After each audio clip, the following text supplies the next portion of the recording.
I'm just gonna give it to you guys straight. This mother put her child into a microwave. But here's my question to you. How serious is postpartum depression? I believe a support system with the newborn child is always essential, and without it, raising an infant can be near impossible. This brings me to Ka Young. I'm gonna start with her background and then get into the events that unfolded. And make sure you listen to the very end for a twist. Trust me, you don't want to skip this story. Hello strangers and strangelings, welcome back to the Strange Bar and Grill. Today I'm serving up another true crime story time. Tonight's story is a wild one, and if you don't have a drink, you may need one after you finished watching this. So as I sip on my drink and I tell you a story, I need you to remember one thing. I've been drinking, but I ain't been driving. All right, let's go.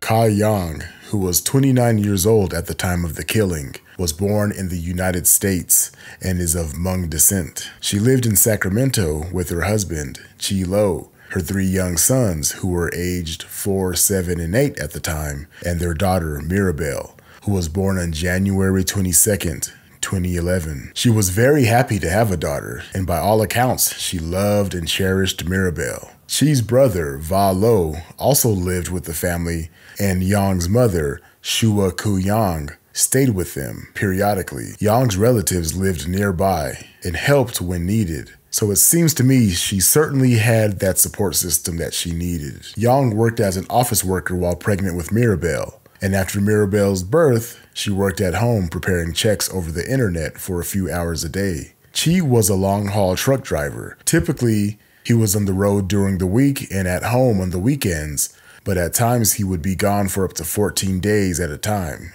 When Young was younger, she began having seizures at the age of 13 or 14 and would be diagnosed with epilepsy at the age of 15 and has a confirmed diagnosis of 3 different kinds of seizures. She is the second child in her family to have epilepsy. Her sister, No Yu Young, died from a seizure attack in June 2014 in Banning, California, and was only 34 years old. Young explained the symptoms of the seizures that she experiences.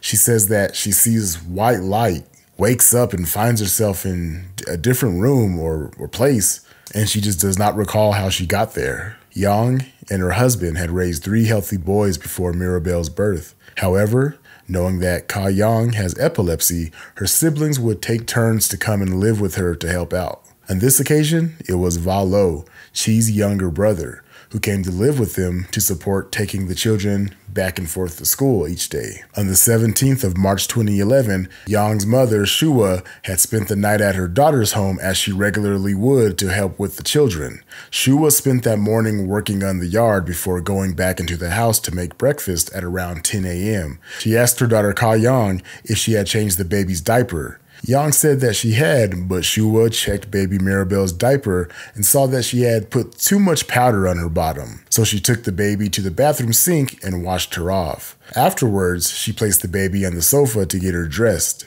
Mirabelle was kicking as her grandmother put the diaper on her. There was a heater in the room, which the grandmother sat near for a little while to warm the baby. Shua then placed Mirabelle inside a crib and warmed up some food for breakfast. After she set the table, the baby began to get fussy, so she picked her up and held her while they ate. Young finished eating first, so Shua handed her the baby and continued to eat. Va Lo came in and they asked if he wanted to eat. He said he didn't. He said he just wasn't very hungry, so Shua cleared the table and put the dishes in the sink. Young took baby Mirabelle and sat down to work at her desk, where her computer was stationed. Next to her desk was the heater used to keep the baby warm, as it is customary for some Hmong women to stay near a fire or warm heater for a few months after giving birth. It was approximately 1 p.m. later that day that Young's mother went back outside again to work on the yard at the back of the house. During this time, Young was alone in the house with baby Mirabelle. Va Lo had left the house and would not return until he had picked the boys up from school later that afternoon. It was around 2 p.m. when Shua finished the yard work and returned to the house. It rained that day, and Shua got mud on her shoes. She was about to take them off to go back inside the house when Yang came to the door holding Maribel in her arms.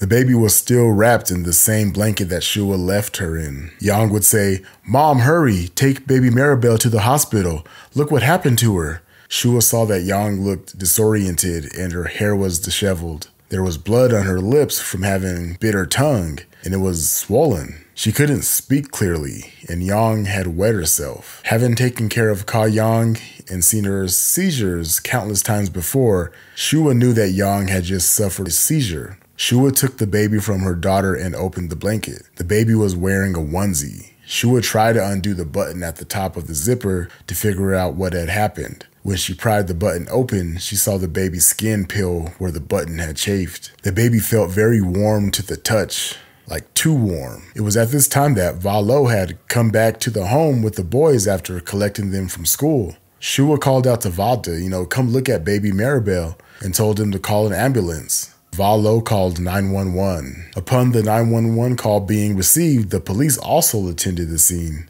At first, it wasn't exactly known what had happened to Maribel. Yang said she was sitting, holding her baby at her computer while working when she had an epileptic seizure and blacked out. When she woke, she was on the floor and found her baby also on the floor near the space heater, not breathing. Ka Yang would later tell the police a different story, saying that she had a seizure and dropped Maribel directly onto the heater. Now, it was accepted that Yang had a history of seizures, but was not determined to be disoriented by the paramedics when they arrived at the scene. When confronted about the inconsistencies in her story, Yang said she had lied and may have a split personality. In the immediate days after the tragic discovery, the boys were removed from the family home by Child Protection Services. After Yang led investigators to believe her baby had been exposed to the space heater, it was discovered that whatever horrific incident had taken place had been resulted in Maribel suffering radiation burns to 80% of her body, some deep enough to damage her internal organs, according to reports. She was burned from head to toe, but her hair and clothes were not singed. Prosecutors say the child had fatal thermal injuries, which were not consistent with exposure to heat from the space heater. Yang still denied knowing her baby had died and still claimed it was due to the space heater. However, when she was told that the pacifier had been found in the microwave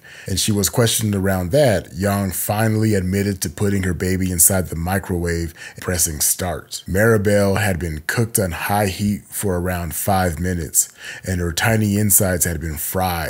Dr. Gregory Reber said the most serious burn appeared to be the radiation burns that penetrated her internal organs and cooked through to her stomach and small intestine. He said they were consistent with microwave exposure. Dr. Reber went on to say that baby Maribel would have suffered from severe pain throughout the exposure. The Sacramento County Coroner's Office said it was probably the worst case they've ever seen. There was no clear motive for Yang to do this to her baby girl, and her family and defense attorney strongly argue that it was possible for Ka Yang to place Maribel into the microwave while in a confused state resulting from a seizure. Yang's court-appointed attorney, Linda Parisi, expressed doubts about her client's mental health. She told the reporters outside the courtroom, "I think there is no question there is clearly some psychological issues that will have to be investigated." At trial, Parisi argued Yang unwittingly put her child in the microwave while in a post-seizure state of unconsciousness, known as the postictal state, the state after one is stricken by an active seizure. The postictal state comes with a host of after effects, including confusion, agitation, and unresponsiveness, and it can typically last between 5 and 30 minutes.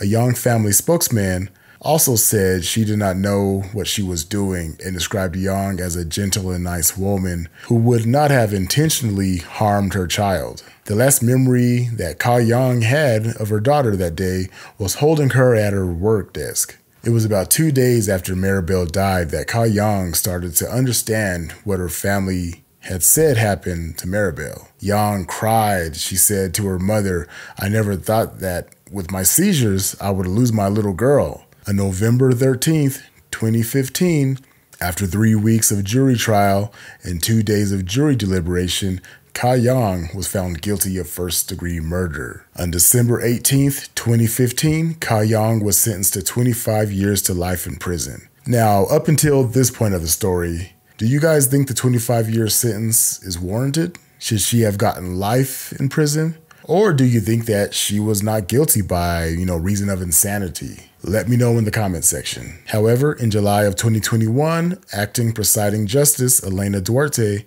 of the Third Appeal of the District of the State of California reversed Yang's first-degree murder conviction. She wrote that the expert testimony about postpartum depression was not a harmless error and was improperly admitted because they included medical records not directly related to relevant medical issues.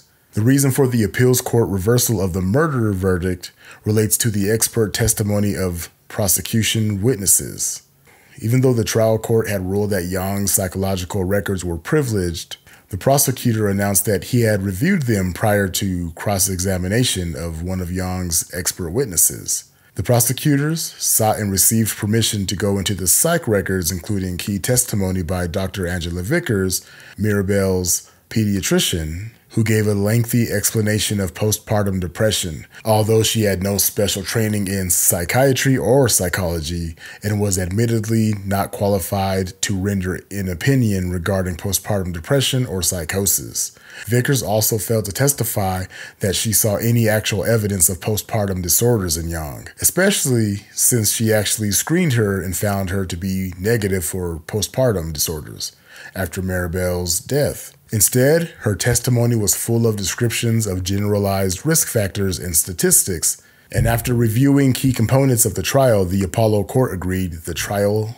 abused its discretion by admitting the challenged testimony. The trial court had improperly admitted evidence of diminished capacity, and that evidence of postpartum depression is not proper motive, and that risk factor evidence constituted a criminal profile, that the testimony contained improper statistical evidence. And it's also worth noting that Ka Yang was also pregnant at the time of her initial arrest on the 17th back in March 2011. She repeatedly told the police and the prison staff that she was pregnant. However, no one believed her. It took just over a week to get a pregnancy test done, and it confirmed that Ka Yang was indeed telling the truth and was given adequate care. She would give birth later that year to a baby girl named Karina. And now fast forwarding back to the current time, she now lives with her father and 3 brothers. So what do you think happened? Do you think it's possible that Ka Yang could do this after a seizure?